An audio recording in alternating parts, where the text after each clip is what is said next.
watch some of the things that China's building up, it's your interest, it's your tax dollars are going to pay interest on the debt, of which they are close to being, and in some days are, our largest single foreign holder of our debt. This is a major problem. Our economy is only $14 trillion large, and I say only, it's the largest economy in the world at $14 trillion. Our debt is even higher than that. And in 10 years, our debt is scheduled to be $26 trillion. There is no way that our economy can ever grow fast enough to keep pace with that. And so the fundamental debate we're having right now in Washington, D.C. is, what does our country want to be moving forward? Now, the president the other day stood before a teleprompter and read a speech about what he plans to do about our economy moving forward. And the gist of the speech was that behind every problem that America faces, there's some new government program that can solve it. The gist of his speech is that he's prepared to engage in class warfare and use the power of government to pick winners and losers so that we can fund a larger government.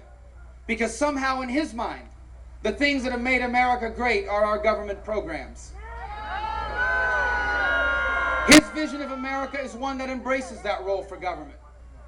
And when you embrace that role for government, you have to embrace things like higher taxes and more regulations. But if that's the road we choose, if we choose the road that this president and the leadership in the Senate want to take us on, we will lose all the things that make us special and unique. The world is full of places that look, the world is full of places that have big government and look like the kind of country that the president is advocating. And you know why I know the world is full of places like this? Because people from all these countries are dying to come here. And so, there is another road. And that other road is for us to embrace all the things that have made us exceptional and unique. If we want America to remain exceptional, then let's do the things that made us exceptional. And it starts with reminding ourselves that what makes us special is not our government. It's our people. It's people. Reminding ourselves that government doesn't create jobs. It can create an environment where jobs are created, but jobs are created by you. They're created by people who have a dream or a belief. And you go to the bank and you take out your life savings and you use that to open up a business. And when you open your business, that business grows and you hire people, and then you hire more people. And those people now can provide for their families. It's called economic growth. It's worked well for America. What makes us exceptional and unique is a government that has something like a safety net, but not as a way of life. That has regulations to protect public safety, but not regulations that exist to justify themselves or to torment job creators or to justify the existence of the regulators. These are the things that we are facing at the core of our debate. And that's what we need to embrace and fight for. The people that are out there arguing against us, now, you see some of the things they say, and you have to scratch your head. They accuse us of wanting to take apart Medicare for seniors. The people who pretend that Medicare can continue to do what it's doing now and survive, they're not saying the truth. Medicare is going bankrupt. It will not exist, and it will bankrupt our nation if we don't do something to save it and reform it. And if anyone tells you otherwise, they're not telling the truth. Social Security will go bankrupt. And if we do nothing, it will bankrupt itself and then our country. And the people that are telling you we don't have to do anything are not telling you the truth. And those that go around talking about raising taxes on people who can afford to pay more, what they're not telling you is that even with these tax increases they propose, the spending they propose is even bigger. And worst of all, it will destroy job creation. The world has changed. There are too many other countries now that want to take our businesses away. And if you threaten to raise taxes, what are these companies and job creators going to do? They're going to stop creating jobs in America and increasingly look elsewhere.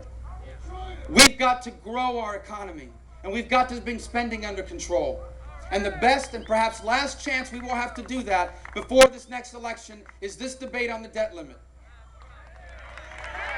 And let me tell you, what they're going to come and say, they're already practicing. If we don't raise the debt limit, the world will come to an end. If we don't raise the debt limit, it will lead to catastrophe. Well, let me tell you something. If all we do is raise the debt limit, if government just comes in and raises the debt limit and doesn't do anything else to show that Washington is serious about bringing its fiscal house in order, it will be even more catastrophic. Because it will send a message that America is not serious about solving this very serious problem. That's the reason why I voted against the budget deal yesterday.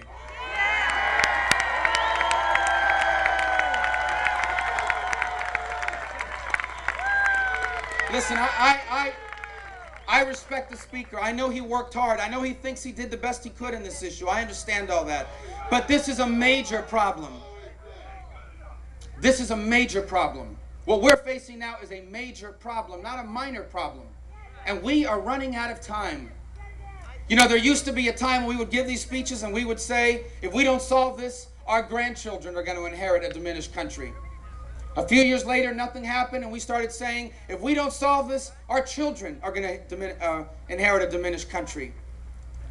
I'm sorry to tell you, we're now at a point where if we don't deal with this, we all will live to see the day that this becomes a diminished country. Yeah. We are running out of time. Now, I want to tell you something. I believe in my heart that we're going to get it right.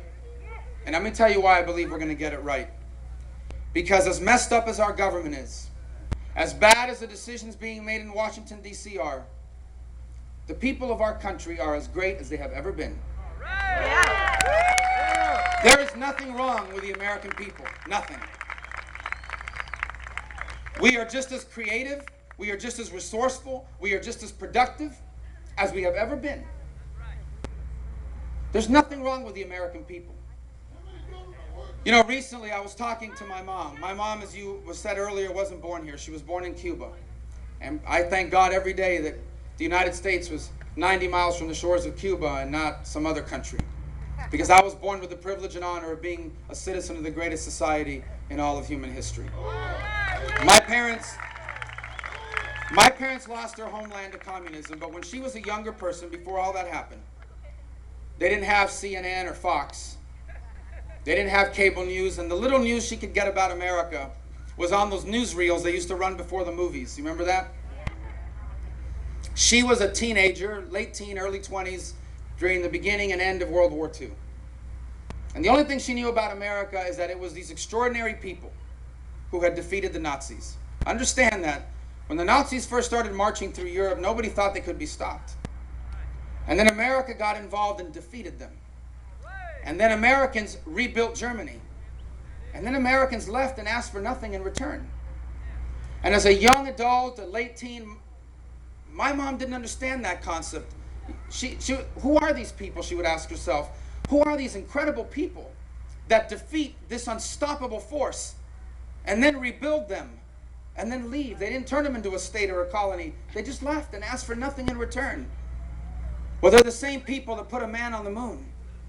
They're the same people that every time disaster has struck anywhere in the world, not just its government, but its individuals are the first to respond. They're the same people that have sent their sons and daughters to bleed and die for other people's freedoms. They're the same people that have invented not just brand new industries. They're the people, we are the same people that have invented the iPhone and the iPad. All these modern marvels that have made the world a better place.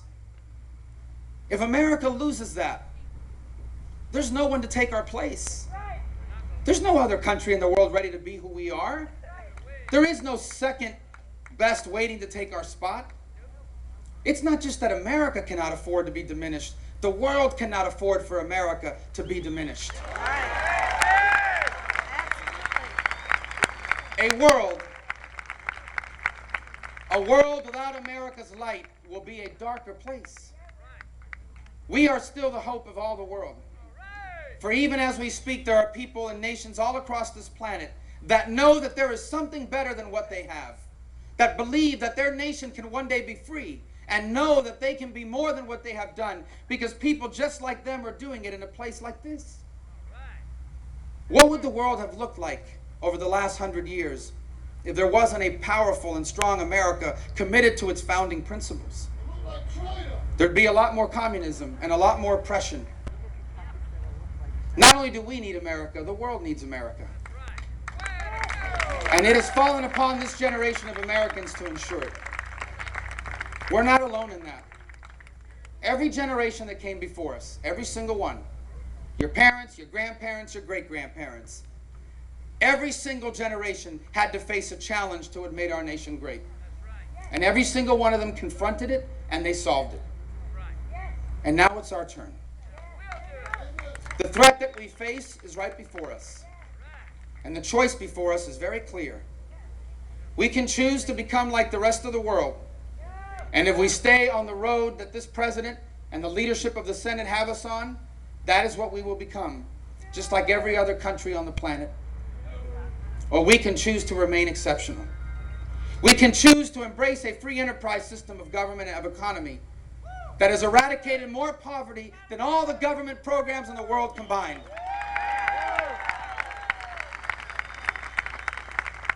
We can choose to say that we will not be afraid to confront and defeat the spread of radical Islam wherever it rears its head.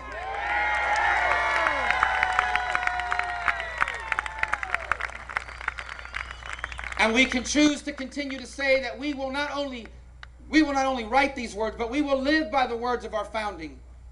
That all men are created equal, endowed by their creator, not their government, not their king or their president, but by their creator with inalienable rights. These are the principles of our founding. They are as true today as they were then. Now it's up to us to make it happen. I want to thank you for the honor and the privilege and the blessing to serve in the United States Senate. I pray every single day. I pray every single day, and I ask you to do the same. That I will not forget the reasons why I ran or the principles that I ran on. It's the reason why I voted against that budget and the continuing resolutions, and it's the reason why I will be your voice against raising this debt limit until this country is serious about getting on the right track. Continue doing what you're doing. We're going to win this battle. Thank you very much.